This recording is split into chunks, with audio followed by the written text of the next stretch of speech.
Meeting of January 8th, 2020 of the Willits City Council to order. And Madge, will you lead us in the pledge? I pledge allegiance to the flag of the United States of America and to the republic for which it stands, one nation, under God, indivisible, with liberty and justice for all.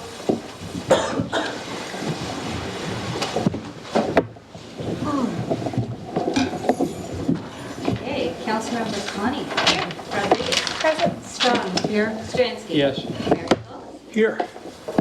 All right. Public communications.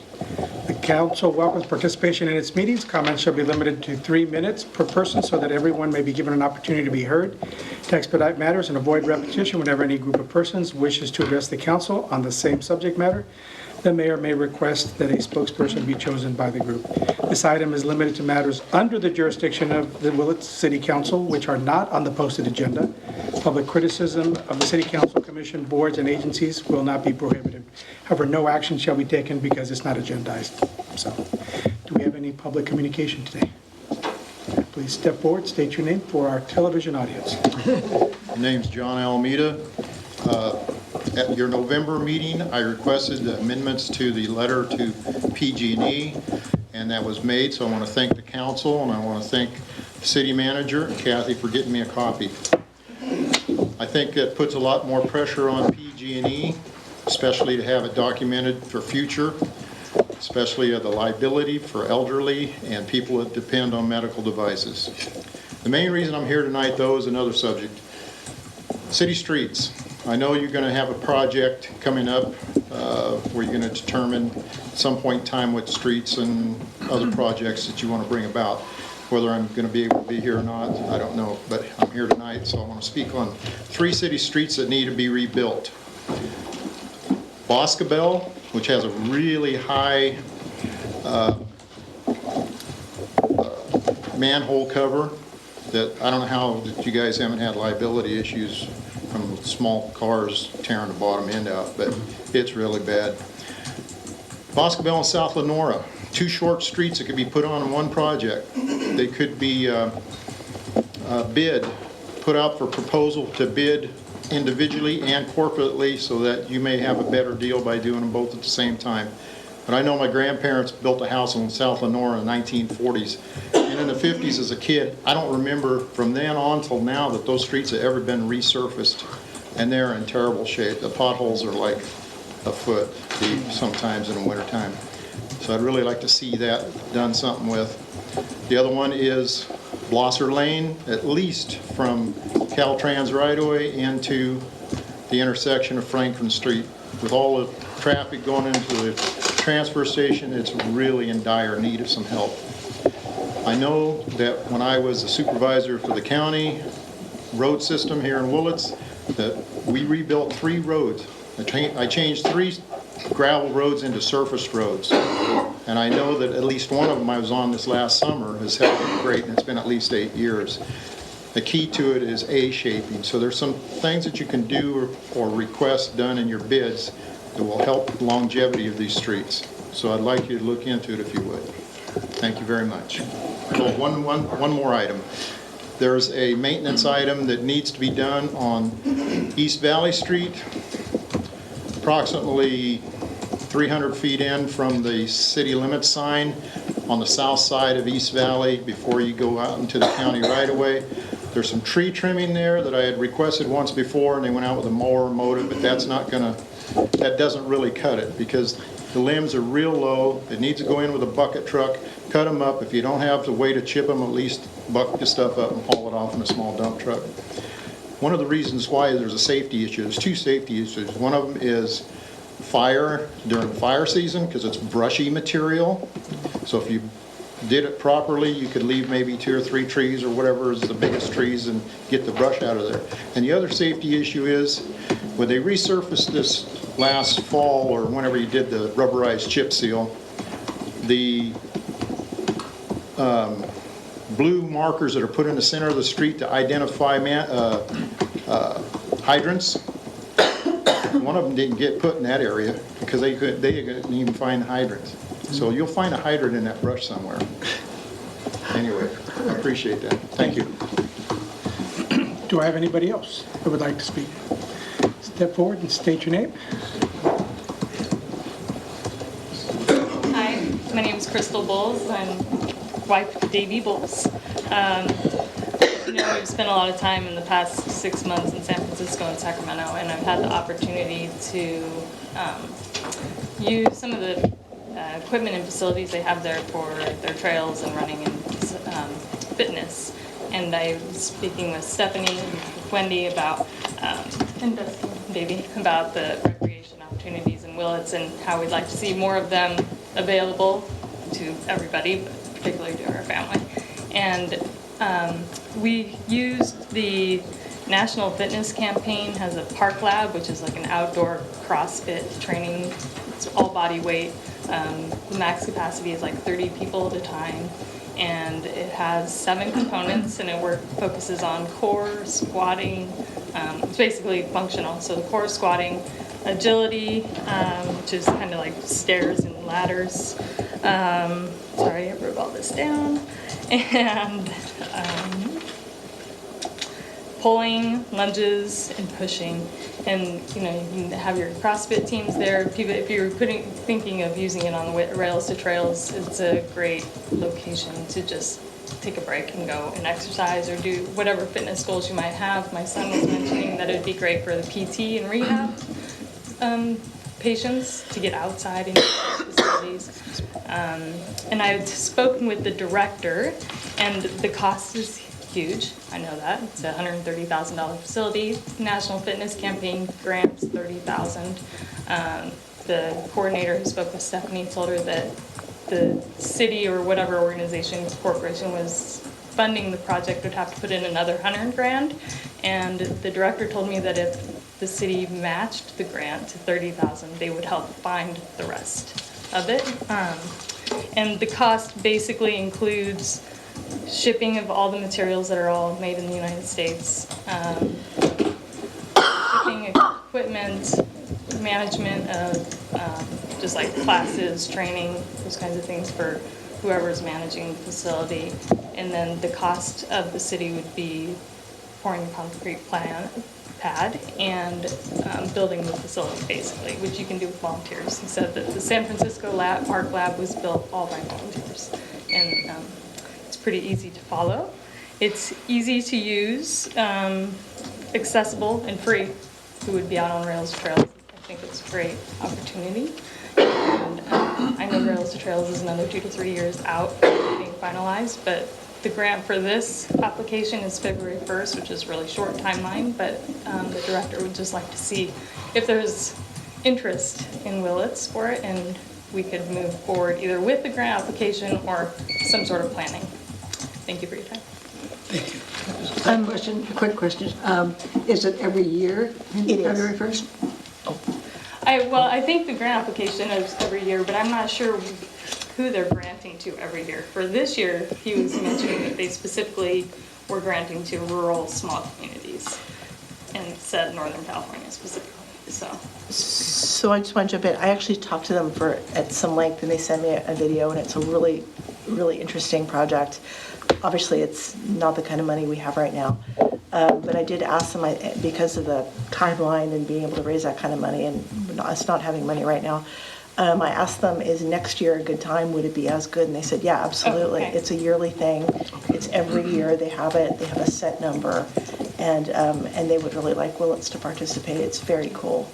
And that's what I was thinking, and you and I are on the same wavelength, was that it could be a component of Rails to Trails, because especially since it goes from the hospital to here, and possibly we could get some fundraising from the hospital or something.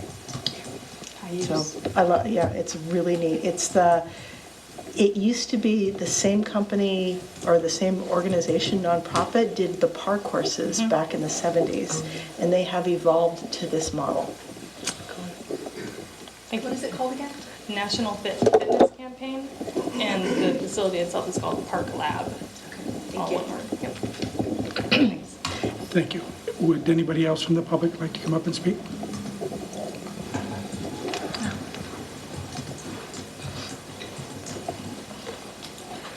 Good evening. My name is Andrew Hosford.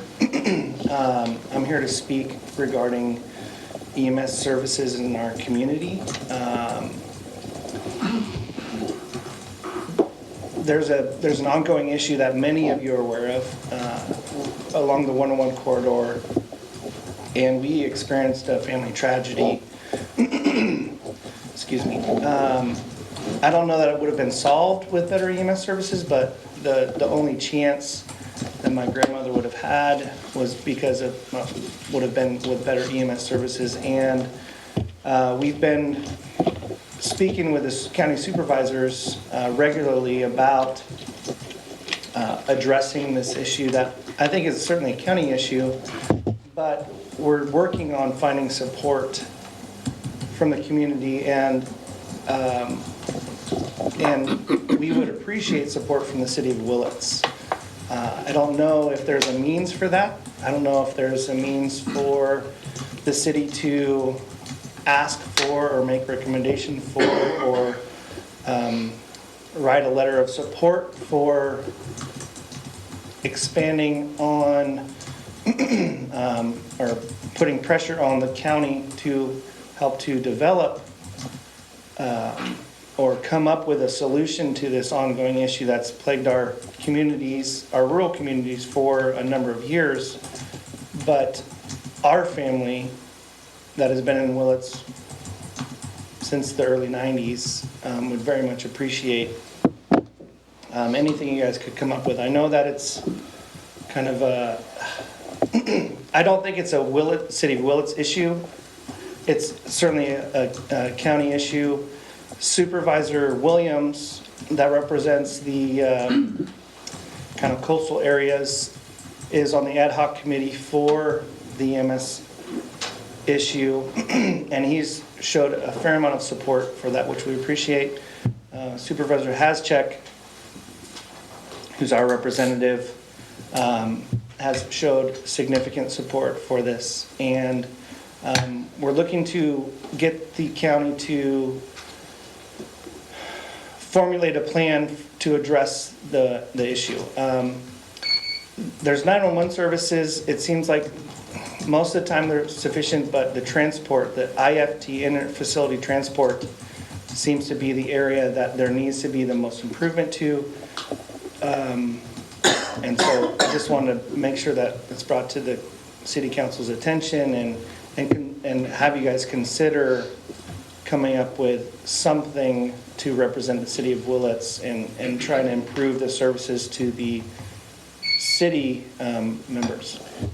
Thank you. Thank you. I just want to point out this has been a complicated issue. Ambulance issues were things I was dealing with when I was chief of police, and discussions with the county agencies and what was going to happen in relation to dispatch and working with the county EMS system, and this has been batted around. I'd like to say it's an easy issue, but it's not, and you obviously, it fell through there, and I think we haven't seen what the county is proposing or what other things are out there, so at this point, it's kind of one of those things we need to monitor it, and I would welcome for you to have that dialogue with us if there's something that we should be looking at. Okay, and it has been batted around for a number of years. What we're looking for is a solution or some improvement. I don't think there's a perfect solution, but an improvement to the ongoing issue, so that we somebody else in our community doesn't end up in the same situation.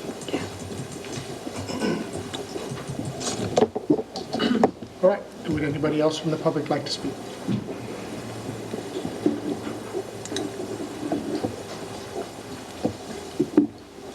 Hi, I'm Paul Osborne. I would like to ask that if the city council has, on the same issue that Andrew's been talking about with the ambulance service, if the city council has approached the board of supervisors. I know that you all have lots of things to do with Willits, but if perhaps the city council could attend the board of supervisors meetings, maybe that would help. I know there's major, Sorry to stop you, but we have, I think the city manager and I, and Madge, I think, was on the phone with the county during, and I'm not sure if it was pretty close to this event or a little bit before, trying to discuss ambulance issues. So it is something that we know is out there. ongoing. It's ongoing. It's one of those deals where if it's this particular meeting, problem is we lack jurisdiction in that respect. So it's one of those things where, and it's not like, I'll be honest with you, funding-wise, it's not like the city is prepared to write a check and to fund it, because that's not something that we're in a position to do. So I'm not saying we won't or can't. It's at the moment, The process is more difficult. Something else I wanted to ask is, Jason,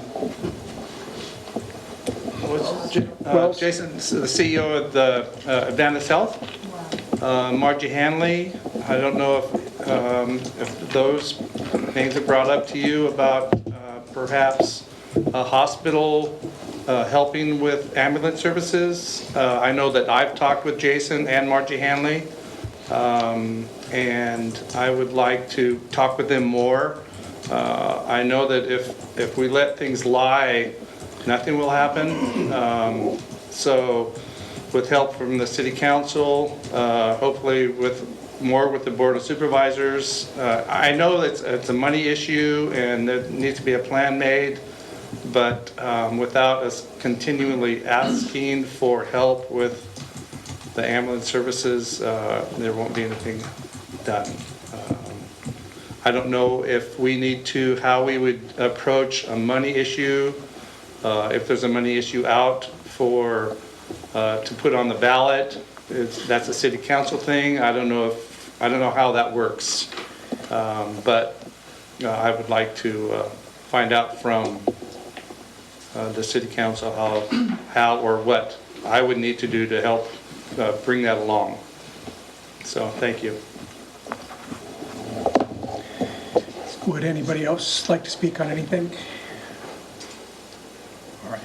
At this point, I will close public communication. And item 3, discussion possible action to adopt resolution authorizing the city manager to enter into a professional service contract with OpenGov and to amend the fiscal year 2019-20 budget. Yes. This is June? Yes. Honorable Mayor and the City Council. I've been here for over a year, a little bit over a year. What I heard the most is like we want transparency, we want accountability for city's financials. So since then, we've been do a lot of things manually because we have an aging accounting system, and I've been thinking all this time how we can improve ourselves, how we can do things automatically, so we don't have clerical errors and then people get first-hand information right away. So after I researched and talked to near-around city, like City of Ukiah, Clear Lake, even Redding, and so talk with them, see how things goes, and I've been introduced by the OpenGov. OpenGov is the leading company in this area to provide the platform. It's in cloud-based, so the platform we're introduced today is going to be, you can log in anywhere, because it's cloud, so it's on the internet. So, so people will get information right away if they have access on. In that case, you know, if there is something wrong or something have a question on, and there will be feedback to the city staff and in the first hand, so we can correct it or review it in that case. This is a long staff report. I'm just going to want to be very, very short. And what I did is, you already have the staff report option 1, 2, 3. And what I want to show here is a live example with near-around city. Here, this doesn't really work well. Here is the City of Ukiah. It's online. This is all on their website. So they have this report. Actually, you can see they updated in January 8, 2020, which is today. So their numbers is up to date. So this is option 3, which is on the city's website. But if we don't choose option 3 on the city's website, this is internally. This can be internal for whoever have username and password and then go log in to see this information. So this is, you can see, if you want to see 2019, 20 is the current year, and how much is expenditures and how much is the revenue. And also they've broken down in the bottom, so how the number goes. So they have the same thing for by fund. They have it's all live, linked with their accounting system. So, and also there's a city Ukiah. This is the Clear Lake. It's also nearby city. This is to tell you a story. One of the things I think Council was mentioned, how we spend it on 202 funds, how our sales tax money and how we did it. And so this is kind of like tell the story, what is, and how the tax effect and how much we'll raise since of today. In 2019 is also on their website. 2019, which currently they already collect $850,000. And on the last fiscal year, they got 2.29. So those information is all available on the tip of the finger. And also you can go down and look, see what they're doing for the money. So they're paying training and travel, supplies, contract services, capital equipment. So there's a pie chart with percentage, with a dollar amount. It's current year's information. And also you can see the projects, what project they were doing. They have a Pine Street project, they have resurfacing and all that. So this is like really get to city's finance transparency to a different level. It's all at the tip of the finger. This is an example for Clear Lake imposed 1 cent sales tax. That's how they report it, where they at, and the grading, and that's the real map in there. So how are we doing? Current project, past projects. So those are the software can provide to all of this information. Could I just Yes. ask you, which of the 3 options is This covered? one is option 3, because option 3 different with option 1 and 2 option 1 and 2 is all internal. So we can up to run the report, click on, and go through as much detail as who we're payable to. We pay, example, if we say we spend $2,000 on professional services, we can drill down to each individual invoices. Those are internal, option 1 and 2. Say pie chart you were looking, those are available. But option 3 is put another level. So they will put on the city's website on this one, so for public views, majority yes.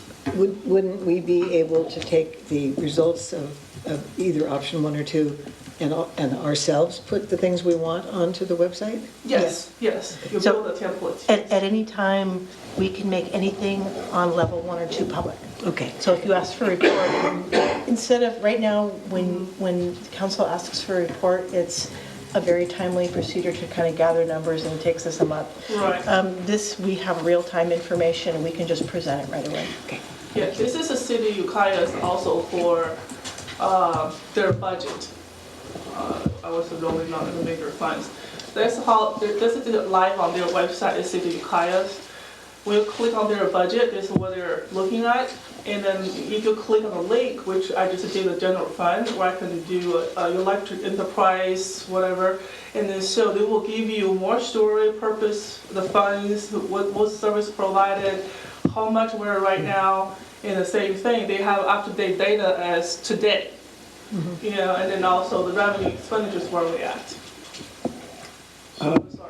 So you say it's live, so for the sake Option of... 3 is live. All 3 are live, right? Option 3. Oh, option 3 is live. Yes. Okay, so question would be, you go back through and as you're updating the budget, it would repopulate option 3 so that if you came in there and you did your audit or you internally found out that Right. you had 10,000 more in the widget account, you could, Right. it would show that. This is linked with our accounting system, and so if we change the budget, it reflects in the accounting system, it will update right away. So option 2 is the one on top. Option 1 is the selection you update daily, weekly, quarterly, or semi-annual, or how frequency we would like to. Same thing for how frequent we want. And you said it's linked to our accounting system. That when I read all this, I thought, what happens if tomorrow we found extra money and we said, June, you can go buy that new accounting system. Do we have to pay a new setup fee for this thing? Well, that will be reduced the fee for historical data. For the first phase will be implementation. They will import like 10 years worth of data, up to 10 years worth. In our ACS system, we don't even have 10 years worth of data. Yeah. So it's like 6 years around that neighborhood. So we will input all we have. Once the data into their platform, the data is there. So when we start a new system, we really just started continues for the new data and keep loading. So we would have to don't really- reinvent the wheel if by Right. chance we had the money to upgrade the other part of it. Right. It's still there's implementation, how to map the past to how they automatically upload into the website with a new system, and that's about it. But data, if it's there, it's always there, unless we tell them to delete. And my understanding is because we are so short of funds right now, and finance is generally general fund, if we started with level 1 or 2, and then we were able to get some more funds in the future, if we were to go for a sales tax measure, whatever, and have some more money, we could then upgrade, and then that could track any new revenues we get in a very transparent manner. So just because we lock into 1 or 2, We could always upgrade to the next one. It's just a different discount. Right now, if we choose 1 or 2, it's a 15% discount on annual fee. And if we do 3 together, I think it was 22%. It's also specific in the attachment. And also one-time setup fee, right now, if you do 3 together, it's $22,000. But if we do later on, they're probably going to charge another 15 on top of what we're paying for 1 and 2. 1 and 2 is $14,000. You're going to pay another, maybe it says $5,000 more if we do later. Right now, actually, we have a financial policy which states one-time revenue used for one-time expenses, recurring expenses like this should be funded by the recurring revenue. That's why I did a financial analysis in here. For me, I currently have 2 vacant positions. One is a senior accountant position, one is a full-time office assistant 1 position.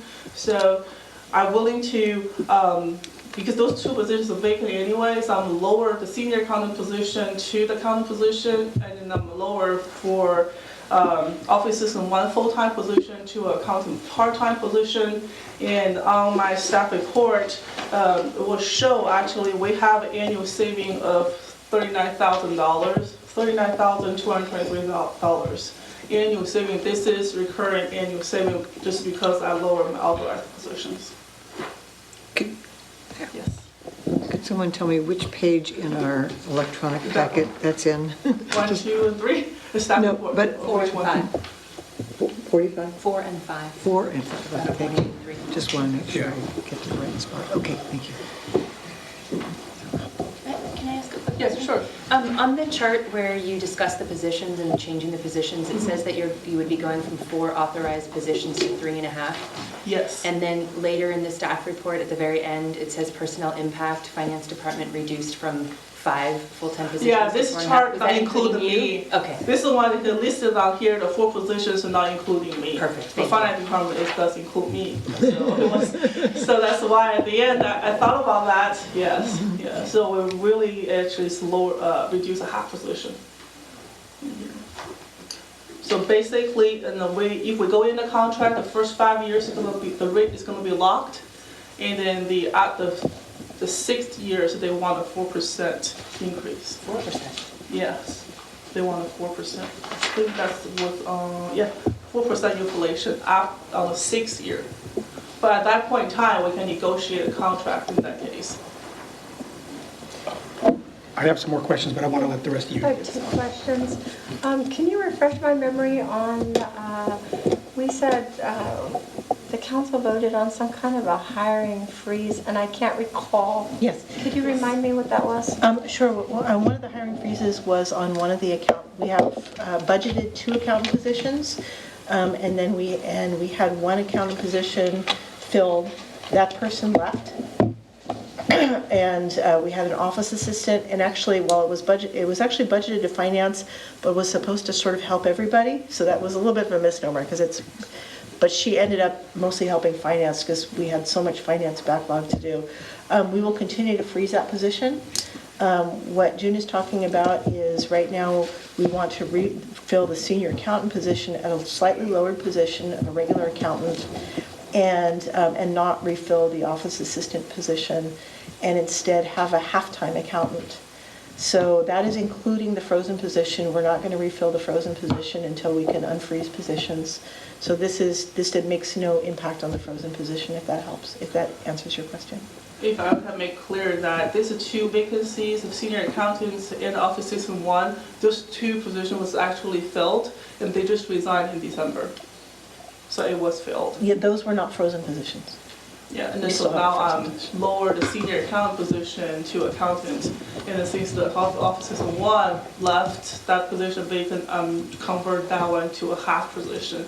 So instead, I'm not increased any authorized positions, and I'm lower from like 4.5 to 3, 5 to 4.5 in that case. Counting you. Yeah. And they will keep the frozen position. We still aren't filling the frozen still position. So we still have a frozen position, plus we'll be down a half a position so we can fill this?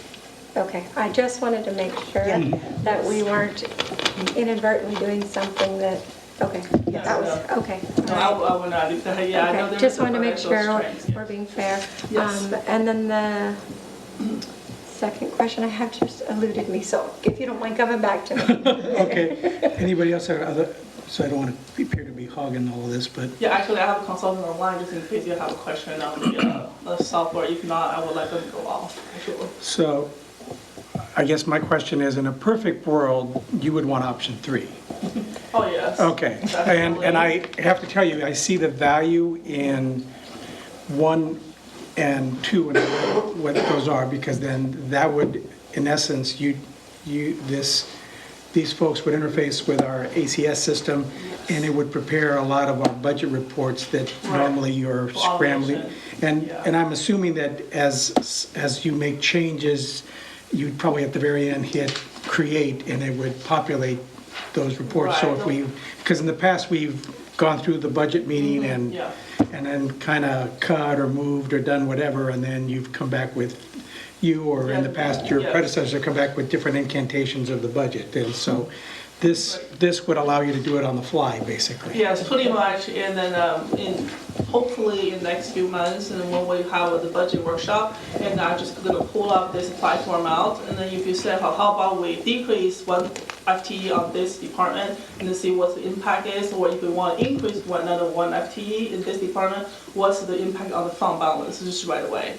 So you can see the impact in the quick figure. And I kind of see this as a service that would assist you, and obviously in the effort to be transparent, I'd like 3, but I tell you, just like I would love a Porsche, but I don't think I can afford a Porsche right now, so.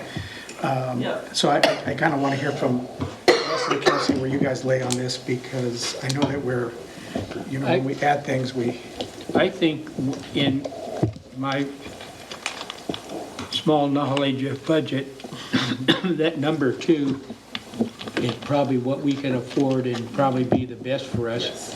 But, I'm only 1 vote, so, but I think that would be the way to go. And then if we come up with some money, then we can switch and go into 3. Right. I just feel the same way, that right now, if we can, I think number 2 really gives us, Most of bang for the buck, most bang for the buck, and really helps all this, things that have been done by hand, Right. put them into a really updatable and instant gratification, and that is really, I think, what we need the most. And then, maybe if we get a little bit more money, we can upgrade. But I'm not entirely clear that number 3 gives us much more. We can post everything we want to our website as we go, but they might do an even better job. But I would like to stick with a slightly less expensive version to begin with, and make sure Either was. the number 2 one seems like the best bang for the buck. and down at the end there, any more questions? Yeah, one more. Yes. With option 1 and 2, the kind of the title of this, where you had talked about transparency, will council have access, because you said it's password protected, so if council wants a document that's produced on there, a spreadsheet or something, is that something that we will be able to click and just find out Yes. at the Yes. click of a Like, button? you could just stay at home and then there is password for, it's a limited password actually. In the agency with a deeper level of authorization, what you can. We don't want to be able to change the No, numbers. nobody can change in this, because this is a link with the accounting system. The only change can be made is through accounting system, so. I thought that was only open, is that only open to staff though? Now, this is, the passwords wise, the user account is unlimited. So, if we want a council have it, we can, we want staff have it, we can. So but thing is, there's a different type of report you want to see. So it will be, if under your username, you probably just want to see that one report. You probably don't want to see the whole 9 yards or something like that. Yeah, because I'd hate to look something up and it would give me 500 pages of something, Right. as opposed to I want a snapshot of the budget or what was spent on the 202 account or something like that last year.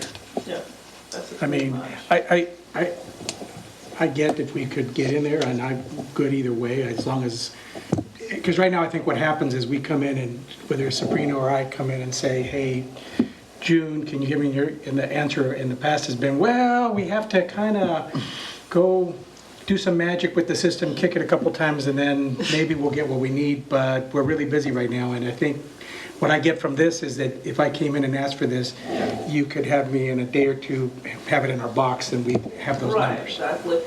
So password and username is unlimited regarding the city council's access. I don't know if there are any limitations for just directly get through or anything. I don't know that part, but it just username account based on this one. Yeah, as long as the integrity of the system isn't got to be impaired by too much access. If there's no risk in inadvertently Yeah, or like amending the you numbers. blow up the finance reporting system, It's because, just information. I mean, all of this information is public, and Yeah. any of this information is Right, supposed to be so public. that's why there seems to be some hesitation, or it feels like there's some hesitation, like, well, what if we give the council access to the information? But realistically, we should have access to this information at any time because it is public information. But usually what happens is we have to, as a council member, I know that when I go to you and ask you, I'm taking your time. So if we are going to invest in higher technology and we're talking about a program that we're spending the taxpayers' money on that's going to improve transparency, it's common sense that the council should be able to have access, not change numbers, as is, everybody has restricted, but certainly should be able to click at any time and be able to see what the most current information is. And in fact, if you had option number 3, the public could do that. Yeah, that seems logical. Well, only drawback on this, because staff level, we know the number is not finalized, because the system update like nightly, and sometimes you see this number may not be correct coded to these funds. That's the sort of information. The only thing I want to prevent it is, you just go there, pull a report, and then just think about it, and then just says, oh, we misuse of funds, or why we spend this much money there. They might not be finalized. So what I just don't want the people have that inspection says, hey, why we spend such money? So what do other cities do that if they go, let's say other cities go with option 3, are there restrictions on what types of reports are able to push out? see, that's what I would think would happen, that you could run certain reports for something. And they only update, that says option 2 has that update like a nightly, weekly, or quarterly, or whatever the frequency we want to do. And normally we would not post on the website for update number until we finalize that month. Like, for example, bank reconciliation had to be done before any financial report post on the website, right? Otherwise, it could be misleading. That's the little bit drawback, we're a little bit hesitated to everybody have access on. Because sometimes if the bank reconciliation is not done, and then the expenditure is not put in the class, maybe we have a coding error, clerical error. See, and that was AP, that will be. because I had that when I was at the police misleading. department, I'd call over and say, hey, I've got, how much money do I have? And they would tell me, you have X, are you positive? Then they'd say, well, we haven't done the reconciliation yet. And I'd walk over and go, oh, okay, I have a lot less, or I have more, because sometimes what would happen is they go, oh, this got coded wrong, and Right. you actually have that amount. It's just that, because sometimes when I'd come over and get a printout, they would tell me, you're out of money. I go, it can't be, because I haven't spent it. And then they'd say, oh, no, it looks like somebody miscoded it, and that kind of stuff. So I see that aspect. That's why we prefer like, before you can ask report, and then staff go in there, look first, make sure it's coding correctly, everything is no problem before we give it to the council, give it to the public, and so we will not be misleading anything. So with this software, because I use other accounting software, Right. does this software have the capabilities to allow access for documents that have been reconciled after 30 days or something like that?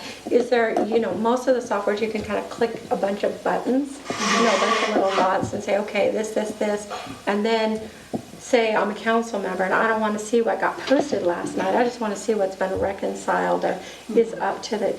Does this software have the capability of allowing those types of reports to happen? Just similar to what version 3 has, where it only pushes that out to the public after it's been reconciled. Does it have that in option 2? I don't know. Hey, Andrew, are you online? Mike? Hello? Might be up because they haven't done. Hi, Junior. Hello. Oh, okay, yes.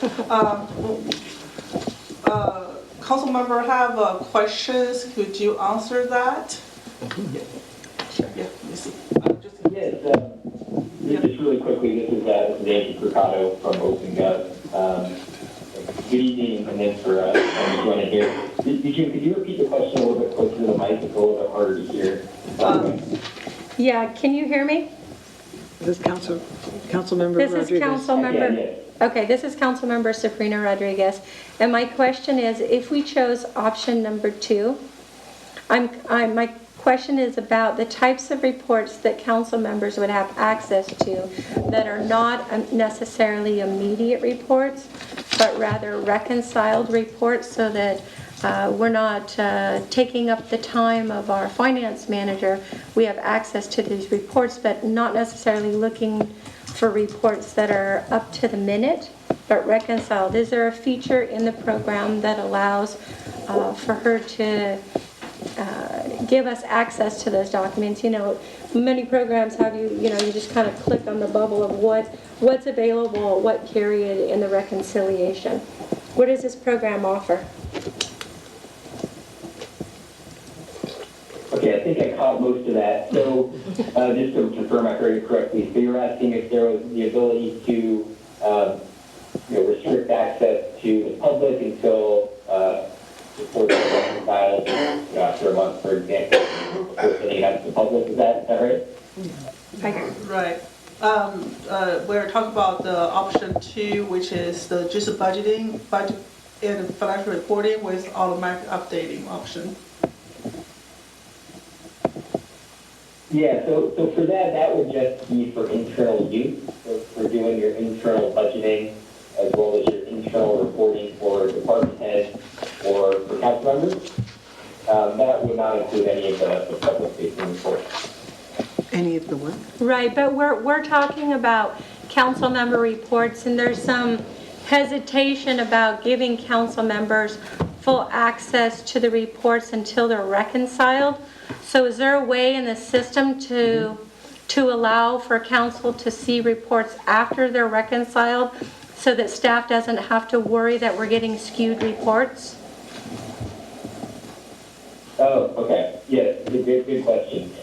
Yeah, so there's a couple of ways to set that up. The first is that you could just wait to refresh the report until the accounts are reconciled. And it's a very simple, kind of a one-click share to then go out to the council members. You can also give access to each council member to actually log in. So you'd have to wait until the reports were updated for those to take place to make sure that they're reconciled. But there's a few different options on how that can be set up. Okay, I thought there was, and that's what I was asking. Thank you. Thank you, Andrew. All right, yeah, that, Questions? any other questions? Should we make a motion now or wait for, if there's any public comment? Well, let's see if anybody from the public would like to ask questions. Hearing none from the public. I would make a motion to accept number 2, please. A second? Okay, motion, any further discussion? I just want to make sure that we're clear, if we're approving item number 2, that we understand that it won't allow the public access at this time, but that all staff and council will have the opportunity to have transparency with this software. Yeah, and I Is that would. the understanding? Yeah, and I think that the other one is that when you print, you could print out similar reports to like what the other cities have and post those on the website. And so, as Madge was pointing out, we could still have that transparency on our website, but it wouldn't be one where the average public. The only thing I would ask up here is that even though I know the public has access, but depending on what we have, that if you're given access, that it's just for our use at the moment. And that way we have an opportunity, if somebody from the public and you ran a report and had to answer a question, you could at least ask finance first, hey, this is current, right? Yes. Before it gets out there, so, Get clarification. yeah. I just want to make sure to understand the option number 2 is the $14,982 annual fee plus $14,000 one-time setup fee. Yeah, that's what it says here. Did you have something you Oh, wanted? Stephanie's raising an issue with me about, Just a question. why don't you say, Chief? No, I just had a legal question. In terms of publicly available information, all of our finances are public anyway. And, but if we generate a draft report that's not final, and I think, then that is not subject to public disclosure. And so we do need to be careful that drafts are not given to the public. Well, maybe the problem is solved if the reports have the word draft superimposed across them, and so there's no mistaking whether this is a final report or a draft document. Because I don't want inaccurate information out there into the public. So that's my. Well, if it's been reconciled, I'm going to ask Jean, I mean, this is just a legal question to me, because I know that, anyway, my question is that the Public Records Act is somewhat limited in certain ways, and so I want to make sure that we're going to be complying with the Public Records Act, and things that are we need to keep private are kept private, but things that are public are fully transparent. Right. And not misleading. We don't want to mislead people, so. Say, any time a financial report comes onto the city's agenda, that is all public information. Yeah, that part. And so now we're going to be able to do those kinds of reports with greater ease and accuracy, I think, too, by not having to, hand calculate everything every time. And if we make a change at a meeting, we can make. So I think that anything that we all see as public officials is also public record, really. As long as it's accurate, that was the only concern I had, is I just want to be, I want to make sure it's out there for the public. And that's transparency. I think Yeah. that's a good thing. I think it's, as long as what gets put out is accurate, is the only thing I'm concerned about, because if the system is set up to where, because I'm assuming that what the other folks have under option 3, I'm sure the reports are probably tailored, they can run this report, but not this report For or whatever. example, just what I Yeah. showed this one, So- you can see it's last updated on July 31, 2018. It's not, they have the option to run the report, to publish report after everything is reconciled, but that's gonna give it to the public. Yeah. So that's the So main that's concern. different than if I wanted to come in today and say, I want to know how many pencils the police department bought in theory, then, and it's not reconciled, and I decide to share, they bought 1 million pencils, why do they need 1 million pencils? And it turns out they didn't. I just want to make sure that what we put out as council members, that we make sure it is accurate if you do end up. yeah, getting he that said that the feature that would give us access, everything, June would have to sign off that it's been reconciled before it can feed it to us. So if you haven't clicked the button for reconciliation, we're not going to see it. Okay, right. So, There's All right. different level of authorization in each. So I have a motion by Larry, seconded by Madge, and I think we kind of beat this up already, so. All right, all those in favor, and because it's a money issue, Kathy? Councilmember Cobb? Yes. Rodriguez, excuse me? Yes. Strong? Yes. Stransky? Yes. Mayor Gonzalez? Yes, thank you. Thank you, everybody. Thank you, Andrew. Thank you, Matt. So item 3, Can I ask a quick question? I was just wondering how many people, or how many of the recommendation letters you all read?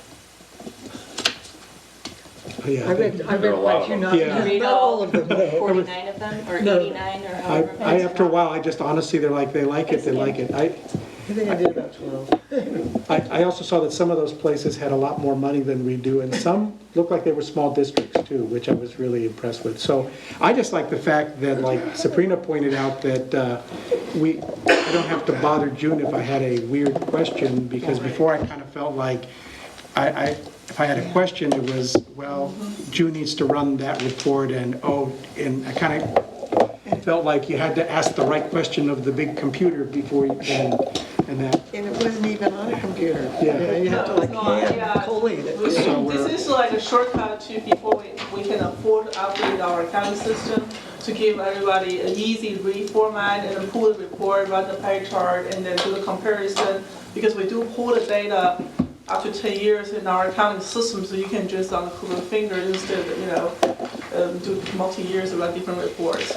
And my trepidation, just so you know, had more to do with just the information, because over the years, things had not been reconciled because they got put in another fund, and so a couple times as a department head, I'd come in and found out that somebody hit the wrong key and sent it to another department, and then it got made whole again. But so I just want to make sure that whatever information we put out to the public is correct, and so that was my trepidation. So.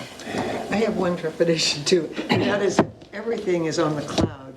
And if, God forbid, the cloud goes down or whatever, gets hacked and it isn't available, do we have on our own computers We back anything? up everything.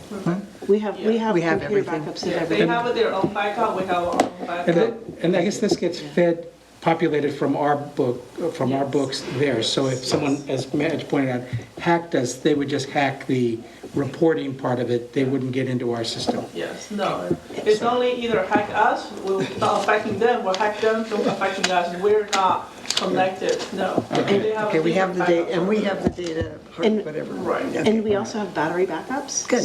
So we try to really have a lot of security. In my perfect world, we'd have to, if we are more robust, to not only have version 3 so that everybody can go in and switch the dials, but there are also budgeting programs so that the public can go in and turn the dials and say, what if you did here and turn this here and turn that here? And a lot of cities do that, but it's pretty expensive to have that sort of, but to have that kind of public access to the budget would be pretty awesome. Yes. All right, so do we have item 3B? 3B, we're pulling. Okay, We have some staff unavailability. all right. So item 4, we don't have any orders. So item 5, consent calendar. We show city council minutes of November 13th and December 11th. I so move. A second. All right. Any further discussion? If not, all those in favor? Aye. I guess I forgot to ask if the public wanted to ask about our minutes, but, all right. And we have some informational reports that are out there, and folks want to check on our building inspection and business license activity, that's out there. And item 7A, sitting as a successor agency, resolution to approve recognized obligation payment schedule 2021 and administrative budget for July 2020 through June 2021. Yes. It's me again on this one. So every year we do 2 times for the ROPS, which is the recognized obligation payment schedule. And this time, it's time for the fiscal year 2021, which is covered July 1, 2020 through June 30, 2021. So after the city's success agency board approve it, we will go to the county oversight board on the January 23rd for the same, if you approve this ROPS. And this, I have a 2 version of the numbers in here, because we are, a couple of months ago, we were talking about refinancing the 2002 tax allocation bond. And I think the rate, it was dropped from 5% to 2.3. We will have a closing doc, and then the closing date is January 14. So that's why right now I haven't closed, even though we know it's most likely we're going to close. 99% we're going to close, but we still have to prepare 2 set of numbers. So on this number, there's a summary schedule on this for you can see the effect of the refinancing. Before we do the refinancing, we will do the ROPS 2020-21 total will be $876,123. And after the refinancing, we dropped to $571,895. So there is a significant drop on the bond payments just because interest rate literally dropped half. So we did on the admin cost, I did increase from 80,000 to 84,000. This is due to the 4,000 additional expenditures because we're refinancing the bond, we have to do the annual disclosure every year. So that's the additional cost. That's the only thing deviate what we had before. One is a bond payment, another one is admin cost.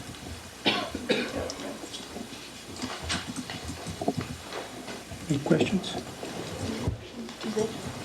I have to confess that I almost always don't understand this, but I know it's one of the things that we have to do, and I trust June to have done it right. So you answered my question regarding the bonds, because that was the one I was trying to make kind of hear about how we were going to deal with the bonds. So just a formality. You're acting now as the successor agency, and we probably should recess as a city council so that you may convene as a successor agency, take action as a successor agency, and then adjourn that. So the formality. So for item 7, the Willits City Council meets concurrently as the Willits City Planning Commission and the City of Willits successor agency. So I guess we will suspend our council meeting and open up our successor agency meeting. And now we can continue discussing. We have to take a vote on that? We have to take, no, No, that's part of the thing. We sit concurrently, so. Okay, so I think we'd be looking for any public comment at the moment regarding and this has to do with redevelopment. When we collapsed redevelopment, we had to come up with can you tell me what ROP stands for again? Recognize the obligation payment schedule. So basically, we got to pay for all our obligations under our redevelopment funds. So when the state came in and took money, probably we were already about to close ours anyway. So if you had obligations that were approved, then you got to continue making payments out of that money. And that's what the ROPS does, is it basically allows you to continue paying your bills out of your old redevelopment agency, and eventually we turn it over to the county. Is that what happens when it's all said and done? At a certain point, it becomes the county's issue to continue the reporting with the state. So this affected a lot of cities, and some cities that had just opened up the redevelopment had a lot of money they lost to the state. We were pretty much at the end of ours, and we're basically already paying bills. Yeah, the project is done a long time ago. Right now, we just pay back the bond. Yes, the project's done. So that's kind of the explanation to the public and the Jerry Gonzalez easy way of putting it out there. So by no means am I an expert in this, but that was and so we have to meet as the ROPS to basically pay our bills. So, all right. Are we looking for the motion, which I'd like to make, the motion to accept the ROPS as you've presented it, but you have the 2 different versions? Yeah, Exhibit A, and there is one before the bond, that's current, another one is after the bond finance. So I guess one would be if, to get this right, based on I think what I know what you're going to ask is, if all things being equal, and you manage to get the stuff done and in, then it would be the bond version. But if something happened and that didn't happen, we would pay on our non-bond one. Right. Or non-bond adjusted one, I guess. Right. So right now, yes. So there's a two set of this documentation, and then you need to sign. One is before and the one is after. I understand that. I'm just wondering if the nature of the motion is to approve the two alternative versions of ROPS, and that depending on the status of the bonding thing, that will be the one that gets submitted? Can we make that kind of a motion? I think you can. The only problem is what if you don't have unanimous consent on both of the two? I imagine that you will. Okay, well, I'm going to try to make the motion in that form, that we're approving both versions, and the one that's submitted will depend on the status of that. On January 14th, yeah, closing day, yeah. So that's my motion. All right. I'll second it. All right. Any further discussion? Yeah, I have a couple questions I'm trying to understand. On my screen, if I'm scrolling down to page 166, I was trying to understand it on that screen. It's. Do you want me to tell you what? Do you know what? I don't know which referring to? one is, yes. Okay. The top of the page says recognized obligation payment schedule summary. Yeah. And what struck me, I was trying to understand, is it said the reserve balance in, it says 20-218. It has the reserve balance as 47,433, and then in 2021, it jumps to 370,338. What's causing that? No. This is just the reserve balance is always there. We have actually reserve account with U.S. Bank. But why is there a drastic change? What's the impact? 47,433 versus the 370, is that what you're getting at? This gives you that. It's a 370,000, 338 as a period for the whole thing. And we pay one at one time from July, December. There's a one payment. There is two payments when we make bond payments. Okay, sorry. We have to pay from the reserve balance for the bond payments. It's so tiny. It's like Yeah, really hard that's to, why when I you have it pull it this- out, it's like, Yeah. what am I looking As soon at? as she it's so blew it long, up, I too. was like, oh, God. It was so long, yes. Okay. Yeah, so you can see after with refinancing, the split will be the first half of the fiscal year is 322,905, and the second half year is 47,433. It still come up to total, it's a 370,338. So the two, it's a 370,338 for the whole thing, whole year payments anyway. It's just a timing, yeah. Okay. I apologize. I was looking at the tiny print and I got a bit confused. It's fine, yes.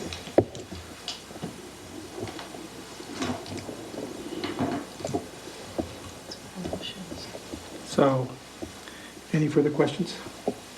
Okay, motion and a second, and call for the vote. Public comment? Oh, thank you. Public comment. Would anybody like to comment on the ROPS? And what we're doing up here?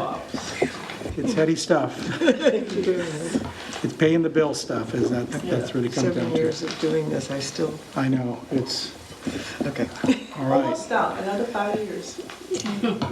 All right, hearing nobody up knocking themselves down to speak at the podium, I will now bring it back to Kathy. Councilmember Khan. Yes. Rodriguez. Yes. Strong. Yes. Stransky. Mayor Gonzalez. Yes, all right. Thank you, June. I always forget what ROPS means, and I have to, so thank you. And now we're going to reconvene back as the city council. Great. All right, so city manager reports and recommendations. I have a few things. I wanted to let folks know, I think that everyone is aware that we had a tree down at Rec Grove that damaged the newly constructed scout hut. It was very terrifying to see that tree come down. As a result, we are having an arborist come and take a look at all the trees. I know that Bill Wilson, our superintendent, does take a very close look at all of our trees at a constant basis. But I've asked him to have an extra look with an arborist on Monday. And I thought it would be nice if he opened that up to 2 council members wanted to go on that look-see of the trees with the arborist. And I think he's trying to make it for 10 o'clock on Monday, if anyone was interested. And how long will it be? I have no idea. Because I can only be, I would like to do it, but I can only be there till noon. I doubt it will be longer than that, but I don't know. But we thought it would be prudent to have an arborist take a look and see if the trees are removed. Would anybody else like? I can attend. Okay, so Sabrina and Larry, and Okay. I kind of have the same thing. I'd have to be out of there by noon, so. Where would we meet? May I, Yes? that time is not locked in just yet, Okay. So we'll contact you. hopefully tomorrow we'll know and we'll let you know. Is the date locked in though, Monday? Yes. Yes, great. And the good news on the Scout Hut is it actually had less damage than we thought. And it's almost, I believe that the structural damage has been repaired. And it came out to, I believe, less than $10,000 for the actual structural damage to the hut. We also need to repair the fence, and I believe that's going to be another $8,000 to fix that. But it did come in less, so we were grateful for that. I also heard from Caltrans. We had been asking them, we wanted to have an enhanced crosswalk in front of the 101 Burgers because the high school students cross there and various people cross there, and it's a dangerous intersection. We actually have all the materials to install an enhanced crosswalk. Caltrans said, well, we need to look at that. They got back to me on just last week, I believe, and they said that we needed to have a traffic study to do that, and they were going to do the traffic study, but then since relinquishment's around the corner, they said they refused to do the traffic study, and that we would have to do the traffic study.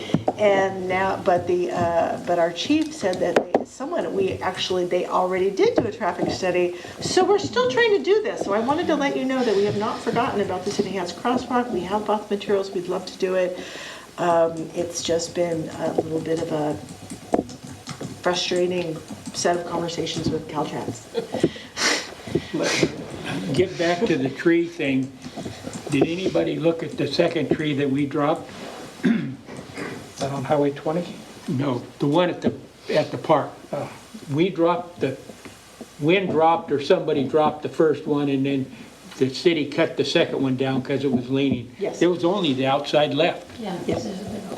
A big hole in the center. So we really need to check that. And, we're going to have to do something there, and we've just lived on borrowed time, that's all. So anyhow, we're going to do it. We do the tree? Yes, Highway 20 is. That was Yeah. us. We took that down. Yeah. It was a danger. Well, it was leaning right onto the hut, so that was a good call. Yeah. Excuse me, go ahead. Also wanted to report for HR, who could not be here today. Again, we do have open positions. We have an accountant opening. We know that there are people out there in the city of Willits or beyond that have great accounting skills that would love to work for the city. We invite you to step on down and apply. We also, I will let the chief talk about our police positions. We actually have some new recruits, so that's very exciting. But I'll let him talk about those exciting things. The next council meeting is the 22nd. We were talking about devoting that to goal setting. Right now I'm putting together all of our grids. Our simple little 6-page grid is now 22 pages long. We'd like to get that to you as soon as possible so you can take a look at all the things that we're doing and things that we're planning. And June had wanted to ask that we do that early so that we can really look at those in time for our budget. So we can do it in front of the budget instead of at the same time as the budget, so we can really look at that. Unfortunately, our finance director will not be here for the meeting on the 22nd, but there's a lot for you to look at and to chew on, and so that is going to be an interesting meeting. Will that meeting be at the same scheduled time? Yes. And will it be open to the public? Absolutely, and we invite the public to come and look. And in my perfect world, I'm trying to get this done early, so it will be actually published early, so people will have more than a couple days to look at it. Will we sit up here, will be the same format, or are we looking at something different? It is up to you. Last time we had a little circle and we had things posted along the wall, so that I could paste things on the wall. This is your meeting. It is up to you. It's easier sort of to put things on the wall if it's facing that way to the public. So we could arrange it so that when we come in, we can just call it to order and then, Yeah. and that, will we have anything else on that meeting schedule? I'm not putting anything on the agenda, so we can really focus on that. Okay, so would we call it a workshop then? We can call it a workshop. Again, we could call it a special meeting, so we could just work on this. And if you have any ideas how you'd like to see it, we can talk about that. Would we have to cancel the regular scheduled meeting to do that, or? I'm just thinking about the technical part of it. I would say yes, if we're going to call it a workshop special meeting. I mean, unless you're going to do your workshop and then continue with your normal agenda items. So you're planning on having this at the same time as a regular meeting? Right. It is the regular meeting. Instead of the regular meeting, we're going to have a workshop on goals and have a nice discussion. I think you could call it that, call it a workshop, or call it a special meeting, and then you don't have to say the pledge and go through some of the formalities that you do in a regular meeting, and items are limited to the workshop, and you don't have public comment, really. But we always have public comment at workshops, though. Well, We would invite public comment anyway. For sure. It wouldn't be the normal agenda. But do we need to post notice that we're canceling the regular scheduled meeting? Is it possible to leave that option open in case something comes up that we really need to put on the regular agenda? You know, even a closed session thing that might come up in the next 2 weeks? Sure, that's not a bad idea, and then if something does come up, you can convene your regular session, and if nothing does come up, you can dismiss the regular meeting. I don't think there's a requirement that we have the pledge to the flag, and we don't necessarily have to read everything on the agenda if we convene a regular meeting, but then immediately go into a workshop format. I think we could do that. Right, if you're not going to have any agenda items on your regular meeting, then you could just convene and adjourn that and begin your workshop. Sounds good. If that's to your pleasure, we can do that. All right, but I have a prior commitment earlier in the day, so I will basically be coming right at 6:30. So. Okay. And one of the reasons I'm asking for your input on this is I will not be here next week. I have a vacation scheduled for next week, so I'm trying to get this all sort of nailed down this week, and hopefully the agenda packet all ready for Friday, so that we'll have it early. And this Friday? If I can get it done. For the goal setting. For all the part goal of it, setting yeah. and Okay, materials, so you have yes. some time to look at it. And That's great. I'm trying. And then while I'm gone, the engineering department they have wonderful big printers, and they will put exhibits together. Because it'll be really nice to have that notified in advance in the media as well, our papers. We're talking about a meeting on the 22nd? Yes, the date of our regular meeting. I guess, I know you come to all the meetings, Jim, but this would be more of a workshop, so I don't know if there's a need. Right, I think unless there's something on the agenda, I would not plan on attending, but. Yeah. That would be.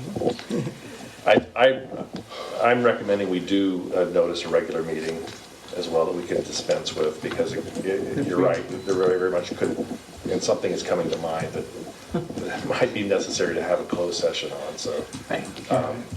If that happens, though, you could remote in then, depending on the weather. Or it could be available by phone. Yeah. Sure. Okay. Cool. All right. Sounds good. Thank you very much. Anything else? That's all I have. Oh, I do have one thing, I'm sorry. March 7th, the Rotary is having a bluegrass band here in the community center. It is a benefit for scholarships for the high school. The band is from North Carolina, I believe. They're called Sideline. They won Best Bluegrass Song of the Year in the IBMA Awards. It's a very popular event once a year. It comes with dinner, And if you're interested in tickets, let me know. It's March 7th, Sideline. That's And it. there's a prayer breakfast coming up. Do you- What is it? I believe it's the 4th. Yes, it's the 4th. Yeah. That sounds at 8 a.m. That the hospital puts on. No, it's here. I know, but it, The hospital the sponsor. hospital Oh, I'm sponsors sorry. it. I but it's- didn't hear that. Thank you. And that's all I have. Thank you. All right. Well, department recommendations, and I think the first is item A, discussion possible action adopting a resolution approving professional services contract with Laco Associates for a not-to-exceed amount of $97,200 for preliminary engineering and city groundwater improvement project, and possible action approving budget amendment of $27,200 from the water fund to pay for the contract. Andrea? Andrea Trincotta Slater, project manager. I'm here to recommend a professional services contract with Laco Associates for a not-to-exceed amount of $97,200 to prepare plans and specifications, as well as some other preliminary engineering tasks for the upcoming groundwater improvement project. The project will consist of the replacement of 3,600 feet of pipeline. That would be phase 1. Phase 2 would include pump upgrades, pump electrical and control upgrades at the 2 city wells, the Elias replacement well and the Long 20 well. And phase 3 will include a clear well tank installation to act as a buffer between the groundwater treatment plant and the system. The goal of the project is to create a secondary source of water that can act independently of the surface water supply in case there's an emergency. And it can also be used conjunctively with the surface water to improve water quality and better manage the resources. And the city has submitted a grant application, and it looks like we are going to receive $551,000 towards construction of phase 1. And in order to move forward with this contract, a budget amendment of $27,200 will be necessary from the water fund. And I was just wondering if anybody had any questions. Madge, go ahead. Well, one question is that you're talking about looking like a grant for phase 1. Is that going to, first of all, does that cover phase 1? And then second of all, what about phase 2 and 3? And what is the timing under consideration for that? So that's a good question. Phase 1, we're hoping to start construction in July of this year. And phase 1 is what the grant will cover. And construction is estimated at $551,000. So phase 2 and 3, with the groundwater management plan and the preparation of plans and specifications, we will be in good order to apply for a second round of funding through the same resource, the Proposition 1 funding. So that another round of funding is going to be available soon. So that's the intention of the city, if we can pull together our resources to apply for the grant. So Andrea, I know that when we were meeting regarding the grant, thank you, there was going to be a public workshop as part of that? Yes, and we had a meeting about that today. We are finalizing the dates, but it looks like a public workshop will be coming towards the 3rd week of February. And we'll announce that date when we have it confirmed. And then we'll make sure to put that on the website and make sure our press gets that, so. So just to clarify, in your staff report, it says that the total budgeted amount for the project for phases 1 and 2 is $1.1 million. The grant is expected to pay $551 for phase 1. are you suggesting that we would be able to go for another grant so that even though we've budgeted 1.1, we have enough money to pay for almost the full amount? Yeah, so we budgeted for the full project, and we applied for a grant late last spring, and the recommendation has gone forward to Proposition 1 to award us that grant. So yes, we would apply for the second and possibly the third phase. The third phase has been something that has developed later in this process. Last year we were planning for phase 1 and phase 2, and the need for phase 3, a clear well to buffer between the groundwater plant and the system, became apparent that we would need that to address pressure issues going into the system and to have better contact time and some other technical things. So that wasn't originally budgeted as part of the overall CIP project. So that wasn't part of that 1.1. But we've gotten an estimate of roughly $350,000 for the clear well tank portion. And we believe with the grant that we would not need to adjust that CIP budget. So for the city's portion that we'd have to pay for. But it's not yet known how much grant money we might receive or if we'll be successful with phases 2 and 3. So. Great, thank you. Let me clear on this. And if you look at the budget book page in the 112, and then in the budget, the current year we have allocated $150,000 from the water funds. In the next fiscal year, we allocate like a $900,000. So that come up to the total project cost. At this moment, since we haven't had a grant in hand yet, so it's all coming from the water fund. And she's asking this additional $27,900 for current year portion because the grant is only cover construction costs, does not cover the preliminary engineering. So we have to use the water fund to do the work for the grant process. Am I correct? With one correction. I'm recommending that we go forward in the assumption that we're paying for this contract completely ourselves. However, the grant has specified that we could pay for preliminary engineering for phase 1. The way we need to design this project is to design it as a whole, to have a well-informed project. And it can be difficult to break out phase 1 and phase 2 work at different stages of this preliminary engineering portion of work. So when we're designing, we have like the whole project.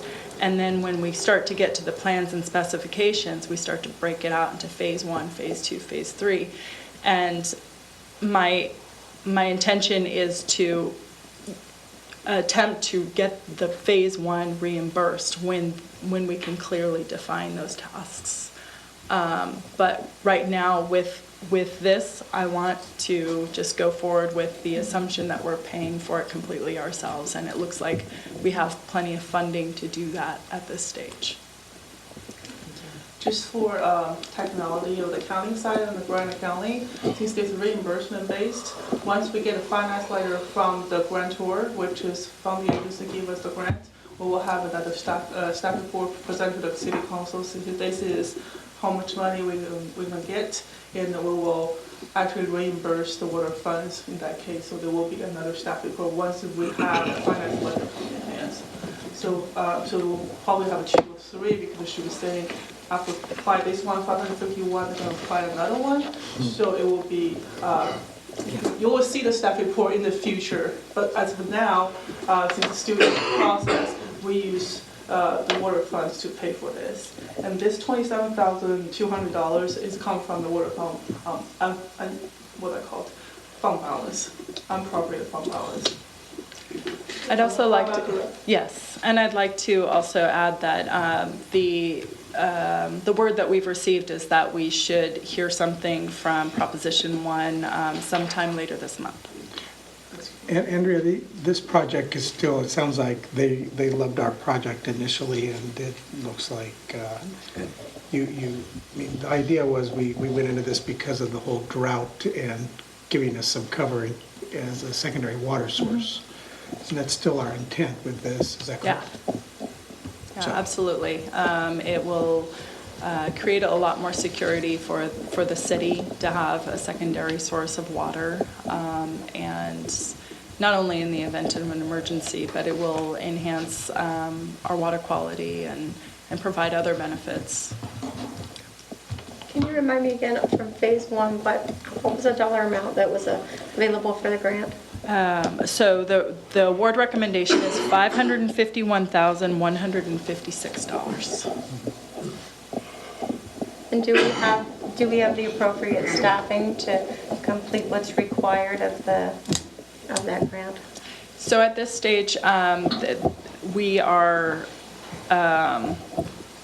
outsourcing a lot of the work because it is funded by the grant. So grant management, project administration, and construction are going to be covered with it. And my role will be as a project manager to make sure that the project is running along smoothly, and I'll be managing consultants and overseeing the contracting process and the project. So if we invest in this, we have the potential, I just want to make sure I'm understanding correctly, we have the potential to receive $551,000 if we got the maximum award that would go back to the water fund? Okay. I would like to recommend the recommended action, please, for this. Actually, let's put it out to the public first, Larry. So Okay. would anybody from the public like to speak onto this? It didn't happen, so. No, okay. I know you read their move it again. minds. I'll So second the motion. motion is Larry and seconded by Match. And any further discussion? Not, Kathy? Councilmember Connie? Yes. Rodriguez? Yes. Strong? Yes. Stransky? Yes. Mayor Gonzalez? Yes. Thank you, Andrea. Thank you. Thank you, Andrea. All right. Well, now city council committee boards and agency reports. I'll start over there with Rita. I have none. Sabrina? No committees or board reports? All right. Match? I have two things. One is regarding the Mendocino Solid Waste Management, and that is, they're going to meet later this month. But in the meantime, I want the public to know that the last chance you have to take in solid waste, household hazardous waste in the next 4 months is this month, January 17th and 18th. And it's between 9 a.m. and 1 p.m. And that's at the, where is that? It says here. It's at the yard, Yeah, at the maintenance yard. at the maintenance yard. And what you can take for household hazardous waste, motor oil, antifreeze, gasoline, solvents, paint, batteries, toxic cleaners, fluorescent light tubes, acids, bases, pesticides, herbicides, pool chemicals, and medication. So there's an awful lot of things. There's a few things that they don't take, and there's a few things that they charge money for. But a lot of stuff, if you have those sitting around and they're not really something you want to keep in your garage, take them on the 17th or 18th between 9 a.m. and 1 p.m. Then that agency is going to meet, I think, on the 23rd.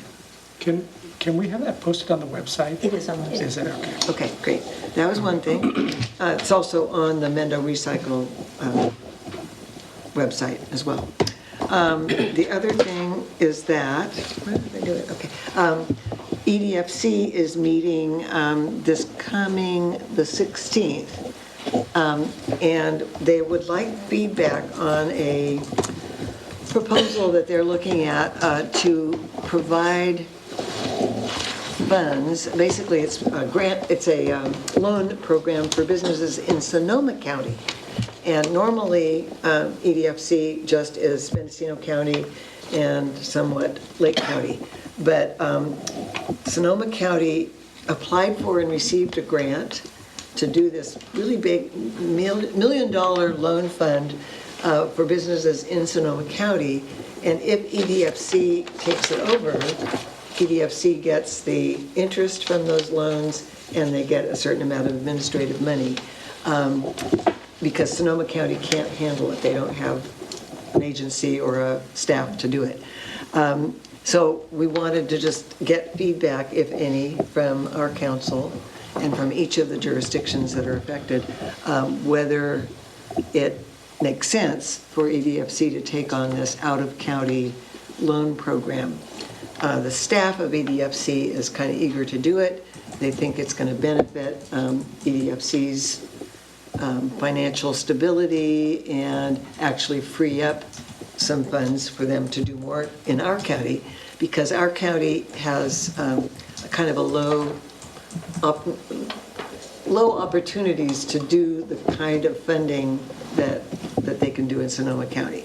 So a larger volume of loans is going to be beneficial to what we can do in Mendocino County, according to the staff. So I just wanted to make sure we brought that to our city council, and if anyone out in the public has any concerns that, because I raised a concern in our last meeting, is EDFC going to spread themselves too thin and not be able to provide as much service to our county.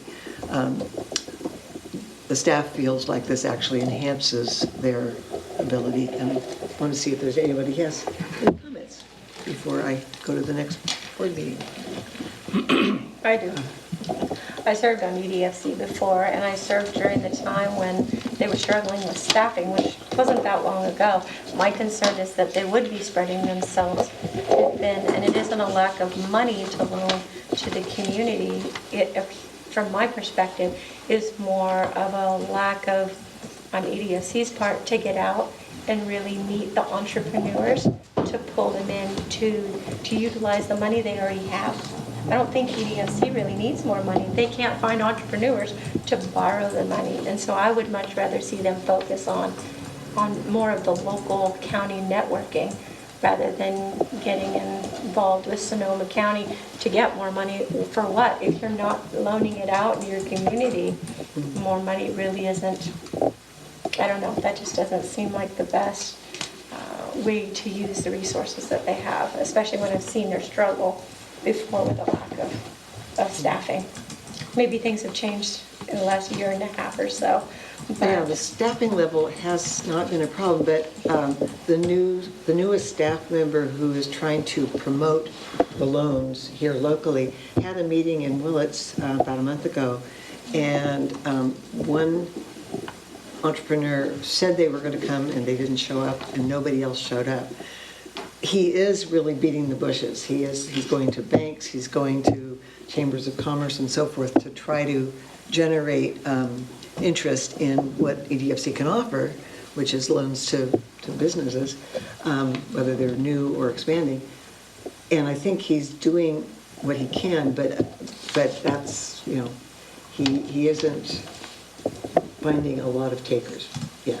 Yeah, so then it begs the question, do we need more money? Yeah, that's a good question. That's a good question. Yeah. Okay. That's just my feedback. You guys have feedback. Yeah, no, and anybody else have any thought about it? Present here. Well, you know, I actually jumped the gun a little bit and I forgot to ask staff yes. regarding department recommendations. So let me finish up here. Larry, do you have anything? And I had LAFCO, and they canceled the meeting on Monday, so that's all I got. So, June, did you have anything else? Chief? I have one. So my staff and I have been actively recruiting for new officers, and so we have one currently in training, and we have one that just got off training, a new one, and we just started 4 new backgrounds. We have 2 academy graduates, a lateral from another police department, and a conversion, we call it. It's a former firefighter who wants to be a cop. So we're going to send him to the academy in April. So we're really having good luck these last few weeks with recruiting. So just wanted to bring that up. All right. Thank you. Thank you. Dusty, do you have anything? He does. I have a quick word. On code enforcement, I've been getting, we get people that come by and drop notes off, and people call a lot of times. And if you guys have complaints out in the community, I would urge them to use our website and actually fill out the form, and they can keep it anonymous, put their name on it and stuff. But we'd appreciate it. Put the form in there. We've got a lot of people that are kind of calling in and they leave a message for a complaint, but they don't leave like the complaint address, or they basically leave pertinent information like the number to call back. So there are concerns out there the community wants addressed. We want to address them for them, but they need to give us all the information. So if people ask, direct them to our website, and we'd appreciate the actual form to make it shows that people are more serious about the complaint if they're willing to actually fill out the form and put their name on the dotted line. It does remain anonymous. You can tell them we don't share that information with anybody, but we appreciate them to fill that out and make it official. It'll help us out. We can put the word out there, but just to clarify, you said it was anonymous, but if they fill out the form, It's anonymous. it'll ask for their name, but you won't share It's not it. anonymous to me. Okay. I have to know who to talk to. No problem. I just But want to it's clarify. I'm sorry, I think I misspoke, I think when I said that. But it is anonymous, so we don't share that information with anyone. The complainant doesn't ever know who they're complaining about. We don't ever share that information. We just say we have a complaint from the city. So anyway, just share the word. We will. All right, thank you.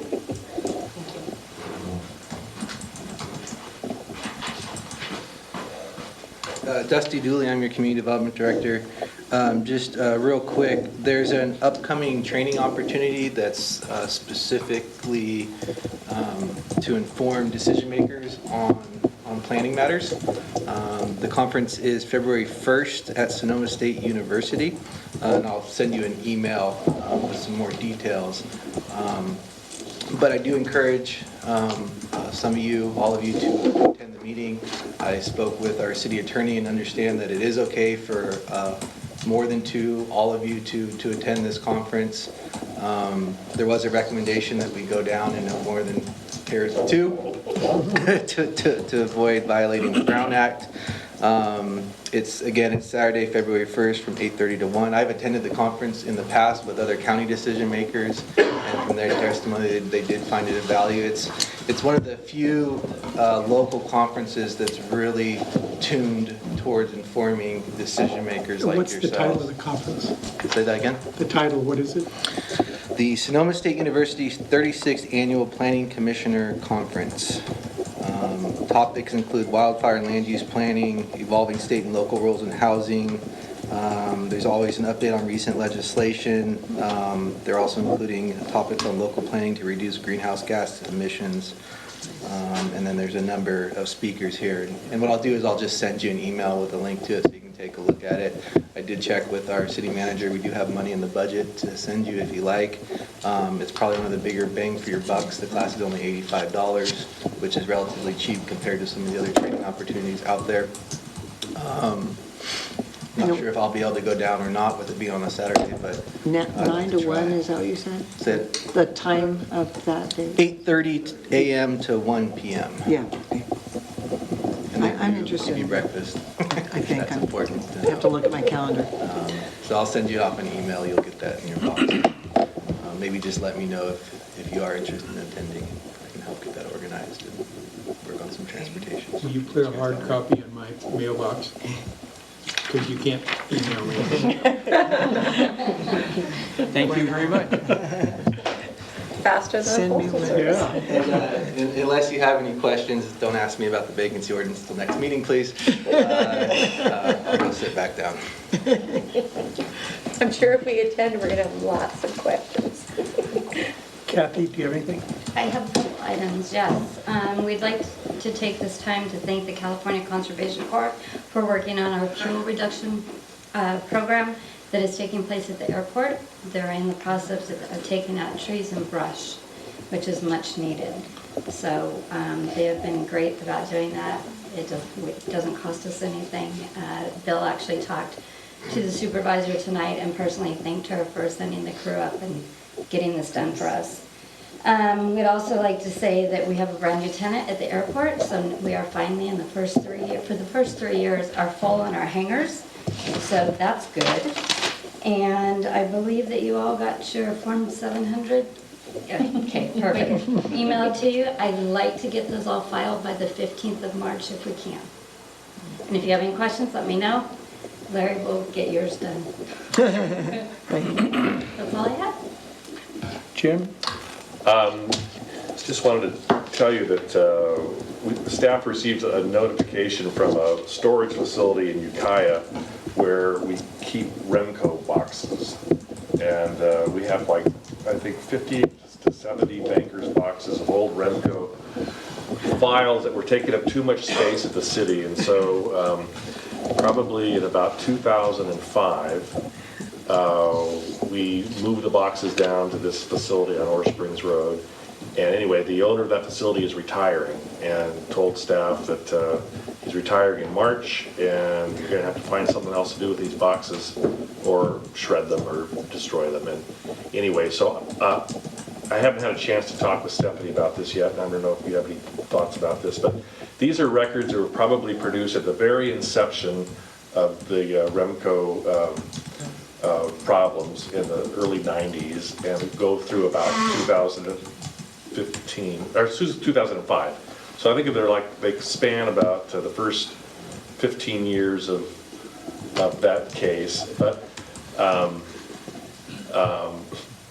all the litigation has been settled. The time to file claims has long since expired.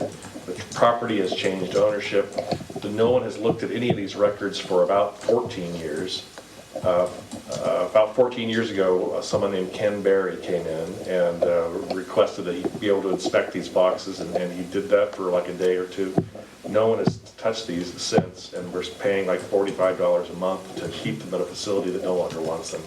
So it's going to be my recommendation that the council approve a resolution to have the records destroyed. Could we reach out to the Mendocino County Museum and find out if there's anything historical in there that would be worth saving for a matter of historical record? There'd be no problem with that at all. Maybe they'd like to go and pick them up. You just never know. But I think that all of the main documents, all of the reports that were prepared, scientific studies and all that, that's all available on the Trust's website. And so there's a lot of duplication. Yes? Oh, I was just going to say, I think the Remco building has lots and lots of space. Maybe they could. Maybe they could store all those boxes. If the new owners are willing. Well, I think if our attorney recommends that it's okay to shred, and I think that's pretty. In my opinion, they're no longer of any value, and there's been no interest in looking at them, and they're now quite old. $45 a month is $45 a month, Right. because you can save some money. So. Nobody look at me again. I would have figured you said, "How save you $45 a month?" So, and Mad, you had one more thing? Yes, there was just one more thing, is that I reported at the council in December that I had been to the Sonoma Clean Power Board meeting in November. I have a one-page summary of, it was a very interesting meeting. If any of the council members want to see my little summary of that very interesting meeting, I have a nice summary of it that I could send to anybody who wants it, including the media. But it is, they meet every month. There's probably some more recent stuff. It's been very fascinating with the whole PG&E saga and the impact on Sonoma Clean Power and the impact, therefore, on all of the customers of that get electricity. So just wanted to let people know that that's available. All right. We're now to item 11, council member reports and recommendations. Item A, mayor appointments to city committees, boards, and agencies for 2020. And that's in the packet. Yeah, I had asked Kathy to poll all of you to see if you were okay with the status quo, and I had not heard back that. I sent out an email like almost 2 weeks ago, I believe, So, asking if everybody was okay with this list. I think I recall that. and is everybody still okay?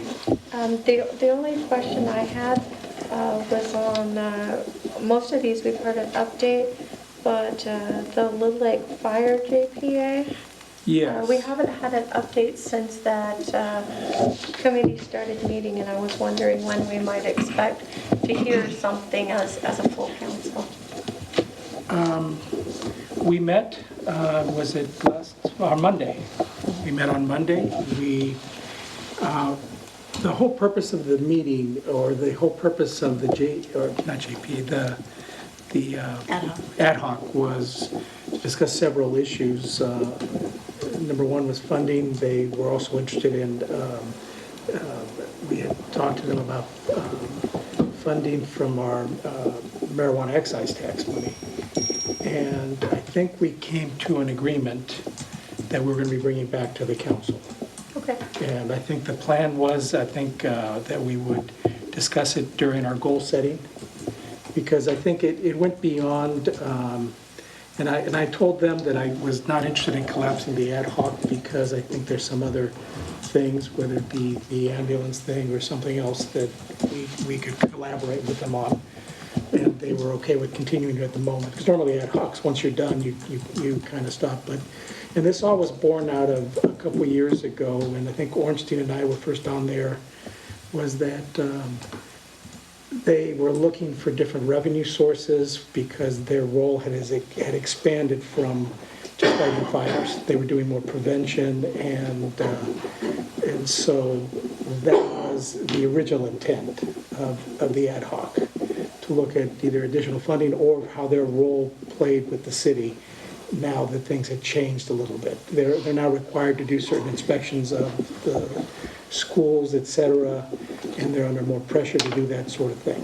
So it's basically working with them towards helping them accomplish those goals, and basically us working together as two agencies that were at one point joined at the hip, because they were a former department of the city. And then they branched off into a district, so. And Jerry, also, the fire board has to meet and approve it also. Okay, So I was that's just part of curious, it. because we hadn't heard an update, and I've had some people in the community come to me and ask me, and I said I couldn't comment on it because we hadn't received any update. Yeah, and what we discussed is they wanted to run it by their board, and then we told them that we were doing a goal-setting meeting later this month, and we wanted to kind of have a chance to have some dialogue as a council. Okay. And then at a certain point, beyond that meeting, the agreement will come back. It'd be a tax-sharing agreement that would come back, at least on that part of it, to the whole council. When would we probably see that? Are we talking about February? Potentially. I'm not sure we have to draft the agreement, but we wanted to give you a preliminary look-see. Depending if their board is agreeable to that, then it's going to be in the goal grid, and so you'll know what it is. Have a general And then idea. if you all like it, then we'll give it to probably Jim to draft an agreement, or to help us draft an agreement, Yeah. and it can come to council for approval. Fair enough. Yeah, so, Madge? Well, this just jogged my memory that I want to make sure that the public knows we're going to, our ad hoc committee of Sabrina and I are going to have an ad hoc committee on the mobile vendors issues, and looking at potential changes in the current regulations about mobile vendors. And that's going to be on Thursday, the 16th of January at 6 o'clock, right here, I think. Yes. Yes. So a week from tomorrow, 6 o'clock. We'd love to have, anybody who has opinions about it, whether they January 16th. For or against, or just what they think is reasonable. Did we approve A? No, we're discussing it. Okay. Yeah, okay. So if everybody's okay with that, I would be looking for a motion on 2A. I'll move that we accept the mayor's appointment. Oh, sorry, 11A, sorry about that. Sorry, 11A. I move that we accept the mayor's proposed committee assignments. Do Do we have a second? Yeah, I'll do it. Any further discussion? Anybody from the public want to weigh in? No, don't see anybody. All right. All those in favor? Aye. Aye. All right.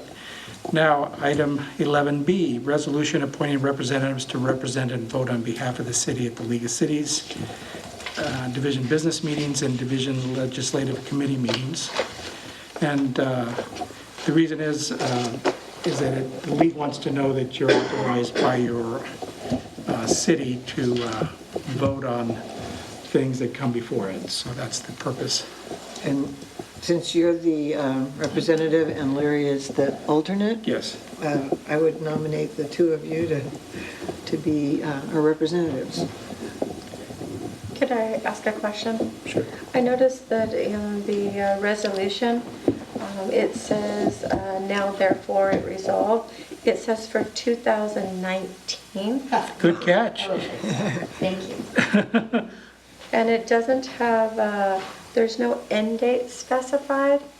And so I'd like to put an end date in there so it doesn't imply that that goes on for infinity. Yeah, they usually want it yearly. So if we could put a wording in there that states that for the next year and that the council will revisit it each year. You got it. Yep.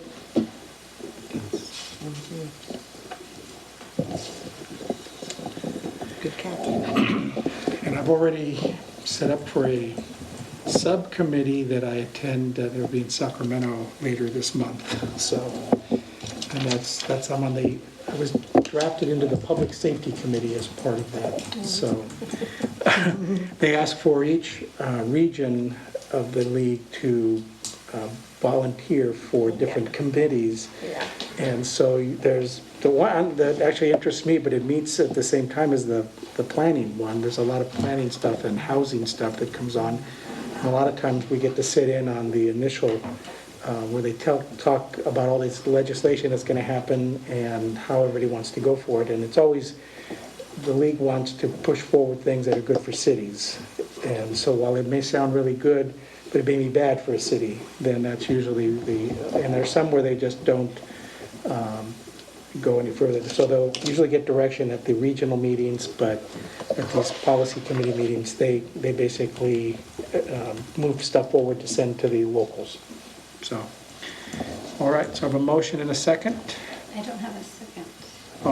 Larry seconded. Larry seconded. All right, and no further discussion. I'm assuming the public, hearing none. All those in favor? Aye. Aye. Thank you. Before you move on, can I just do a quick report of some thoughts? Yes. We couldn't comment earlier during items not on the agenda, but it's my understanding this is an appropriate time now. So I just wanted to state that I heard the Hosford's plea, and what I understood is that they're asking, not maybe if we can't as a council make a decision on what we want to do, that at least as individuals, we write letters of support, just for the simple fact that we want to improve the EMS. I don't think we need to say that we want this specific plan, but it wouldn't hurt for myself or others in a leadership role to write letters in support of an improved plan. I don't think we have to spell that out, but improved plan. And I couldn't acknowledge that because it was an item that wasn't agendized, but I wanted to acknowledge that I heard them, and I'll be writing additional letters to other soups that are not in my area as well. Let's see. The third thing is that I serve on the MTA board and attended their holiday dinner, as well as the city of Willits had their end of the year, and just want to again reiterate how appreciative that we are as a council for each member that works for the city of Willits, how hard everything that you give, and you can really feel when it was nice when the group was all together, you could feel the energy. Everybody kind of sat at different tables, but it was an enjoyable experience, and just want you to know that you really are appreciated, and wish that more people realized how appreciated they were. Sometimes we sit up here and we talk and in terms of money and stuff, but we appreciate all the little things, you know, when you're driving down the road and there isn't a pothole, thank you. That sort of thing. And then the last thing is that after that long presentation by PG&E, I wanted to see what the impact really looked like to the consumer. So I called PG&E and I bounced around for 20 minutes, press this, press this, press this, and was very frustrated by the time I finally reached a representative, but eventually was able to get the information I wanted. And I opted not to move into their plan, but to stay on a tiered plan. A tiered plan saved me money. After I got done with this whole process, I then shared with them that I served on the city council and wanted to know how I could get information out to the public so that they wouldn't have to go through the same ugly process I did. And the lady said, to be honest, anybody who calls is probably going to experience that frustration. But if you go online, you won't have any of that frustration. It is actually much simpler. So I advise everybody to go online, but to check out your plan. I changed my plan for the business, and it's going to give me a $300 a year savings. So it was worth the phone call. Now, you first have to set up an account to go online, is that correct? You do. Yes. So- You have to have a little bit of tech savviness to navigate it. And I knew that in our area, many people are more likely to pick up the phone, so I wanted to see how hard that process was. And Because I know it was a little we didn't frustrating. account for the PSPs and all of that, so. Yeah, but it's worth the call. I just have a question for Jim, just so clarification. Can we write letters as individual council members and say we're a council member? You or are we can. doing it as a private individual? You can, just make it clear that you're speaking for yourself and not for the city council as a whole. Okay. Thank you. Yes? Well, on it's sort of another, I guess it's a good and welfare or whatever. Anyway, I hope that people will also contact our representatives in Sacramento to try to alleviate the burden that this AB5 is requiring all sorts of people that have been treated as independent contractors, and this is especially affecting Willits Weekly. It may be affecting a lot of other people too, that they can't consider them contractors anymore. They have to consider them all employees. And this is even if they do 1 hour a week or a few hours a month of work, they are supposed to be now categorized as employees. And it's an incredible paperwork burden and financial burden on small businesses, and Willits Weekly in particular, I know is threatened. Their existence is threatened by it. So I would love to see Sacramento at least give more time, because there wasn't very much time for these businesses to see what their options are, if not really, have a threshold where the small businesses aren't going to be adversely affected. So I hope people will, as individuals, contact their legislators. Can I piggyback on that too? Yeah, and then Larry has a... So you have to declare them as an employee, and so you have to pay all the taxes and everything that Yes. that it takes? Absolutely. That's what's... So either that or they work for free? Yeah. And it's not only a burden for Willits Weekly, but the people that in this community frequently piece together their livelihood by working a couple hours here and a couple hours there and 5 hours. And for those people that have been doing that, they're not going to be able to, and to me, that qualifies as an independent contractor. That's exactly what independent contractors can do.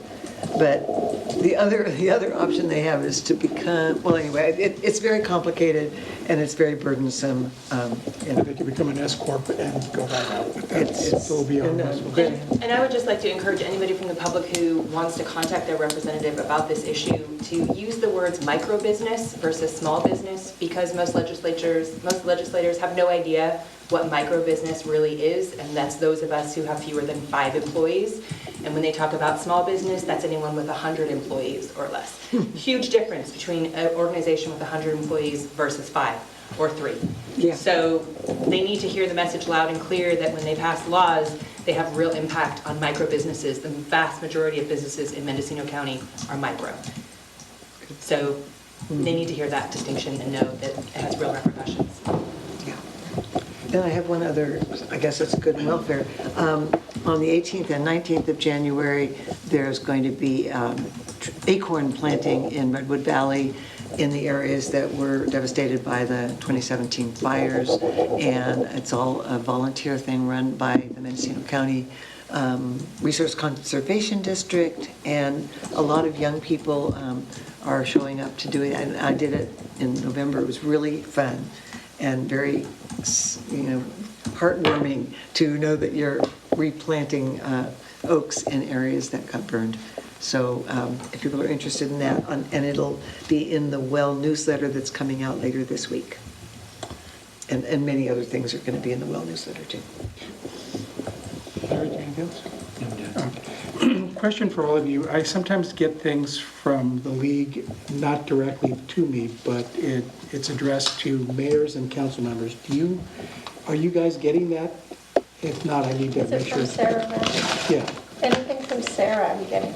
Okay. I think I'm getting stuff. Okay.